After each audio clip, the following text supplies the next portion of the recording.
নমস্কার, আমি দীপান্বিতা আবারও একটি রেসিপি নিয়ে হাজির হলাম আপনাদের কাছে। আজকের রেসিপি কড়াইশুঁটির পরোটা।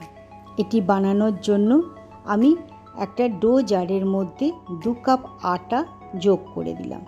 তাতে হাফ টিস্পুন নুন দিয়ে 3 টেবিল স্পুন সাদা তেল, আমি এখানে সানফ্লাওয়ার অয়েল ব্যবহার করেছি, দিয়ে তার ঢাকনাটা লাগিয়ে দিলাম। এরপর 2 কাপ জল দিয়ে আটাটিকে ভালোভাবে মেখে নিলাম। আমাদের আটা মাখাটি হয়ে গেছে। এবার ডো জার থেকে সেটিকে আমি একটি প্লেটের ওপরে ঢেলে নিলাম। আবারও হাতের সাহায্যে খানিকটা মেখে নিলাম আটাটিকে।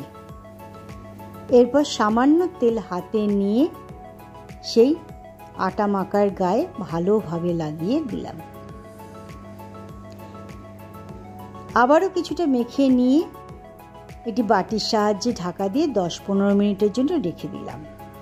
এবার পুরটি বানানোর জন্য একটি মিক্সিং জার নিলাম। তাতে কিছুটা মটরশুঁটি যোগ করে দিয়েছিলাম। আমি এখানে টোটাল 250 গ্রাম 250 গ্রাম মটরশুঁটি নিয়েছিলাম। তার মধ্যে 25 গ্রাম আদা কুচি, 2 থেকে 4টে কাঁচা লঙ্কাও যোগ করে দিয়ে তার ঢাকনাটাকে বন্ধ করে দিলাম। এইভাবে অল্প অল্প করে মটরশুঁটি আমি তাতে যোগ করেছি আর বেটে নিয়েছি। চেষ্টা করবেন জল দিয়ে যেন না বাটতে হয়, আর যদি একান্ত জলের দরকার পড়ে তবে 2 থেকে 3 টেবিল স্পুন মতন জল ব্যবহার করতে পারেন। এরপর একটা বাটি নিয়ে সেই কড়াইশুঁটি বাটাটাকে তার মধ্যে ঢেলে দিলাম। আমাদের কড়াইশুঁটি বাটাটি রেডি হয়ে গেছে। এরপর গ্যাসের আগুনটি জ্বেলে দিয়ে তার উপর একটি ফ্রাইং প্যান বসিয়ে দিলাম। তাতে 2 টেবিল স্পুন জিরে, গোটা জিরে, 2 থেকে 3টে শুকনো লঙ্কা যোগ করে দিয়ে 2 থেকে 3 মিনিট ধরে নাড়াচাড়া করলাম। যখন মশলা থেকে একটা ভাজা গন্ধ বেরোবে এবং জিরেগুলো চড়বড় করতে শুরু করবে, তখন গ্যাসের ওভেন থেকে নামিয়ে নিয়ে ঠান্ডা হতে দিয়েছিলাম। ঠান্ডা হওয়ার পর একটা মিক্সিং জারে ঢেলে তার ঢাকনাটিকে বন্ধ করে ভালোভাবে গুঁড়ো করে নিলাম।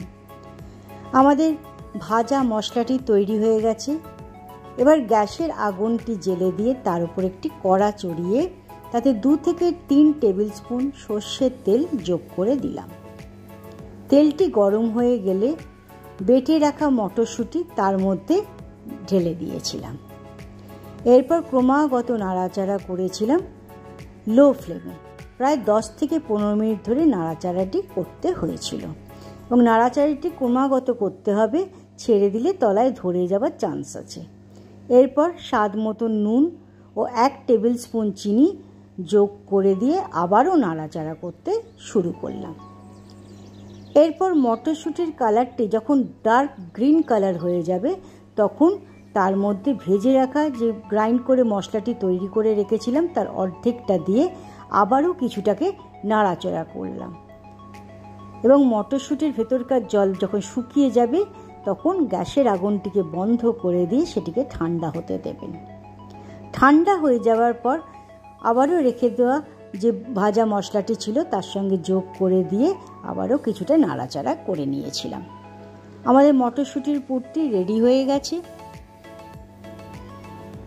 এরপর আটা মাখাটি নিয়ে এসে তাকে আবারও কিছুটা ঠেসে নিলাম। এরপর তার থেকে ছোট ছোট লেচি কেটে নিলাম। পরোটাতে যতখানি আটা লাগে সেরকমভাবেই লেচিটাকে বানাবেন। হাতের সাহায্যে চাপ দিয়ে দিয়ে একটি বাটির শেপ মতন তৈরি করে নিলাম এক একটা লেচিকে। তার মধ্যে কড়াইশুঁটির পুরটি দিয়ে ভালোভাবে মুখটিকে বন্ধ করে দিয়েছিলাম।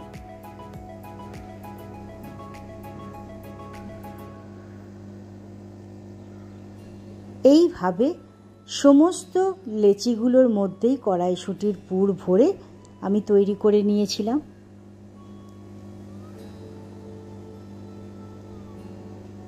কড়াইশুঁটির পুর ভরা লেচিগুলি তৈরি হয়ে যাবার পর একটা চাকি বেলনা নিয়ে এলাম বেলবার জন্য। গুঁড়ো আটা নিয়ে সেই আটায় সেই লেচিগুলোকে ভালোভাবে লাগিয়ে নিয়ে তার সারা গায়ে লাগিয়ে নিয়ে আমরা বেলনার সাহায্যে ভালোভাবে বেলে নিলাম। এরপর তাওয়া গরম করে নিয়ে তাতে একটা একটা করে বেলে রাখা যে পরোটাগুলো সেগুলোকে দিয়ে এক একটা পিঠ 1 থেকে 2 মিনিট ধরে সেঁকেছিলাম।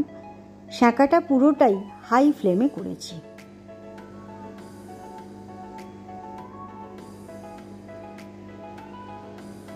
এরমভাবে আমি প্রায় 3খানা পরোটা, বেলা পরোটাকে একসাথে আমি এখানে ভেজেছি। প্রতিটা সাইডই 2 থেকে 3 মিনিট করে সেঁকে নিয়ে আমি রেখেছি প্রথমে।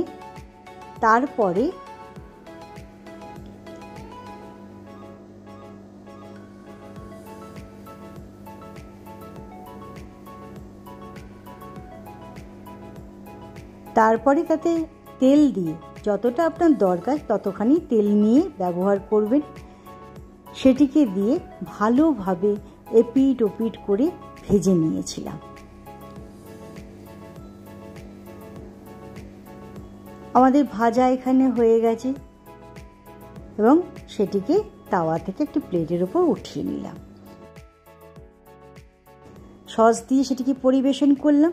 সকলে মিলে খান আর এনজয় করুন। ধন্যবাদ।